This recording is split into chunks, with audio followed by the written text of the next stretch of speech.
Hi everyone, today I'm gonna read you an article posted by KorbenDallas, originally on the Stolen History platform. Hyperborea, what if it still exists? Well, obviously, we know that all the major landmasses, as well as the smaller ones, have already been discovered. We have space satellites providing us with up to date geographic imagery. The International Space Station is out there constantly keeping a close watch on our planet.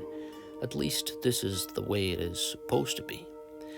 Yet some perfectly explainable, but in my opinion still strange circumstances might suggest that things could be a bit more complicated. Do I really think there is a hidden continent of Hyperborea in the vicinity of the North Pole? Maybe not so much, for the power of the dogmatic education is still strong inside this one.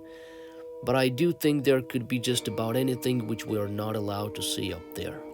I will use Hyperborea as a hypothetical hidden object to get my point across. For that, I will have to cover the following areas: the history of Hyperborea, including textual sources, Hyperborea on the maps, marine and aerial traffic, satellite data, cruise ship routes, military bases around the Bering Strait, GPS challenges in the Arctic, temperature inconsistencies, time zones anomaly, the China, Russia, Canada, America underwater train. So, in Greek mythology, the Hyperboreans were a mythical race of giants who lived beyond the north wind. This land was supposed to be perfect, with the sun shining 24 hours a day. Once again, we run into this mysterious 15th century, which gave us knowledge of the so called ancient world. The earliest extant source that mentions Hyperborea in detail, Herodotus' histories, dates from circa 450 BC. And this is where we run into the first problem. As this forum member knows, I have a big issue with the sources of our history. This one is not an exception. Allegedly, Herodotus wrote his histories in the second half of the 5th century BC. Yet, the earliest copy of some other copy this mankind has in its possession is dated to some time before 1449.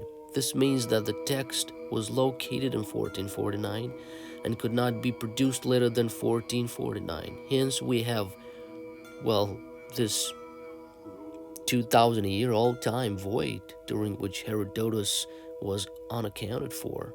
Along with Herodotus, Hyperborea was also MIA. In my opinion, these 2,000 years are a lie. If Herodotus ever existed, he produced his texts sometime between 10th and 15th centuries AD. This is just my opinion, but I have my own reasons for it. Yes, I do think that we're being lied to on some unprecedented level by our historians. While the majority of these so called historians genuinely have no clue, there are some that do. The top ones standing behind the Common Core historical curriculum definitely know what's up. I have no plans to cover all the existing sources of our knowledge of Hyperborea. This is as far as I will go in this thread. For additional information on the early and other sources, Wikipedia and co will do just fine. Well, obviously, one of the most famous maps of the Arctic continent of Hyperborea is the one below. It was allegedly done by Gerardus Mercator in 1595. The below map was displayed in his posthumously published atlas Atlantis Pars Altera. Born in Flanders, the great cartographer Gerard Mercator spent most of his adult life in Duisburg, Germany, where he died in December 1594. The next year, his son Romuald published the last of the three parts of his famous atlas, which contains this map. It is the first full map of the Arctic, an expansion of Mercator's inset of the area in his world map of 1569, here showing recent northwest and northeast passage discoveries.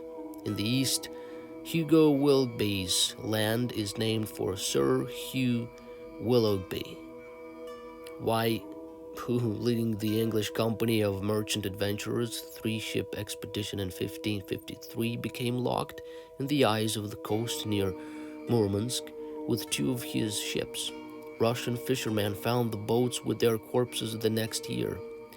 Willem Barents, the Dutch navigator, while commanding 3 expeditions in search of a navigable passage to Eastern Asia across the top of Europe and Russia, reached Novaya Zemlya and discovered Spitsbergen.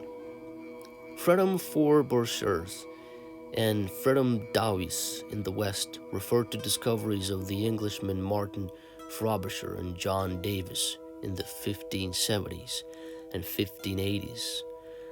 The roundels in the corners contain the title and maps of the Shetland Islands, the mythical island of Friesland, and the Faroe Islands. But the interesting feature, of course, is Mercator's depiction of the North Pole as a large magnetic rock surrounded by 4 mountains islands, which are separated by 4 major rivers converging upon it. Mercator explained the source for his cartography in a 1577 letter to John Dee, an English mathematician and astrologer. In the midst of the 4 countries is a whirlpool, into which there empty these 4 indrawing seas which divide the north, and the water rushes around and descends into the earth, just as if one were pouring it through a filter funnel. It is 4 degrees wide on every side of the pole, that is to say 8 degrees altogether, except that right under the pole there lies a bare rock in the midst of the sea. Its circumference is almost 33 French miles, and it is all of magnetic stone. This is word for word everything that I copied out of this author years ago. The identity of the author cited by Mercator, a Jacobus Neuen of Herzogenbusch, was never been established. Jodocus Hondius acquired the printing plates in 1604. Later editions of the Hondius version of the map show the separation of Greenland and the redrawing of polar coastlines, particularly in the Spitsbergen and Novaya Zemlya areas, as the demythologizing of the Arctic continued by explorers and whalers. As we can see, the true source for the above map is named as Jacobus Neuen of Herzogenbusch. Who this gentleman was and where he acquired his information is anyone's guess. Now let's have a look on 1492 map Martin of Bohemia globe. Quite interesting as well. Another one, 1565 America Pars Borealis. 1570 Ortelius Europe Scandinavia. 1586 Terra Septentrionalis Incognita America. 1587 Urbana Montes world map. Again, the North Pole with a lot of islands. 1587 Ortelius Typus Orbis Terrarum. Again, at the North Pole you can see land. Prioris Hemispheri Tutiscu Geographici, 1592. Once again, the North Pole have a lot of land. Marine traffic.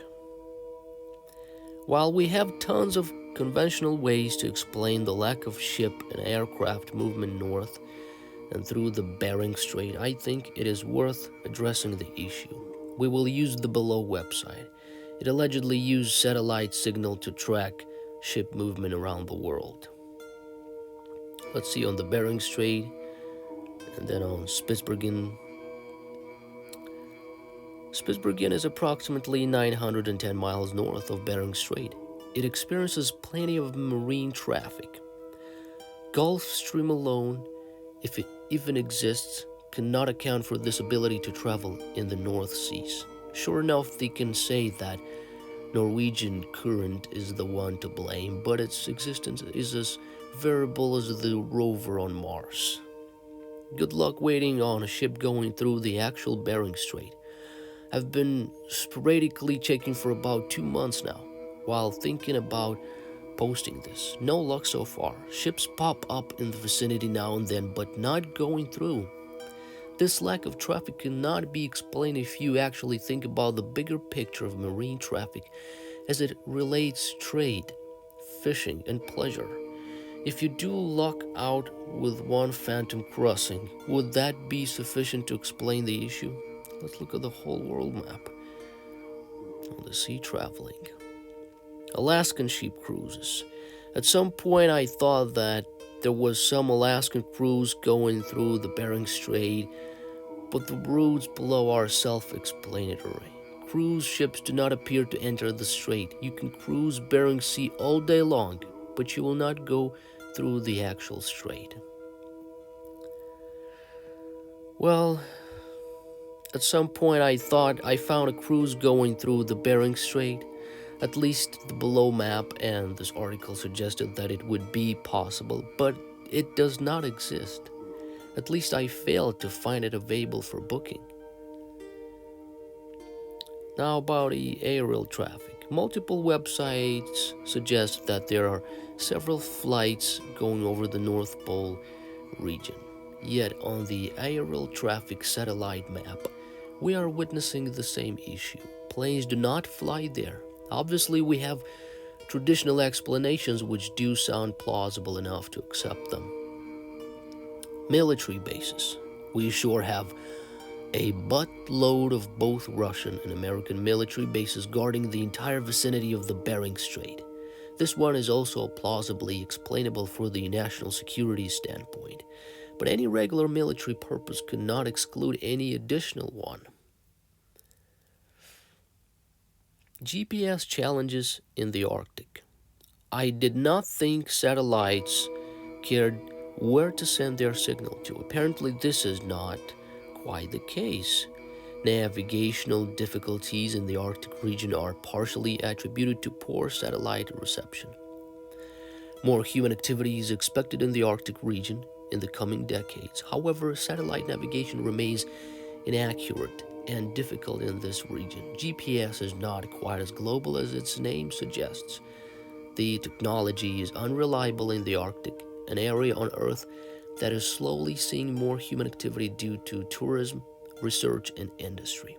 As the ice recedes in the Arctic, the region may also become a more common passageway for ships. Accurate navigation is important in the Arctic for all of these situations, made especially crucial by the negative impacts accidents could have on the environment and the difficulty of rescue missions in the case of emergencies. As you can see, $900 billion spent by NASA to grow crops, play music, and defecate in space were not enough to solve this Arctic region satellite signal issue.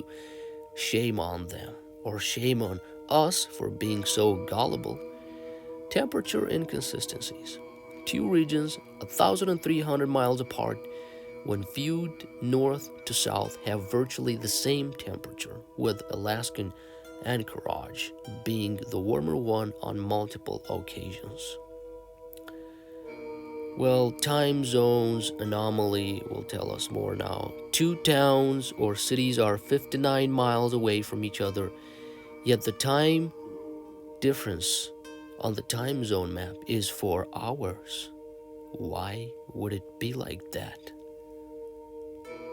Let's have a good look on these images below. The China-Russia-USA underwater train. Not to question Chinese ability to build this train route, but I do have my own doubts. Maybe if there was no Bering Strait out there. Sounds way too crazy at the moment.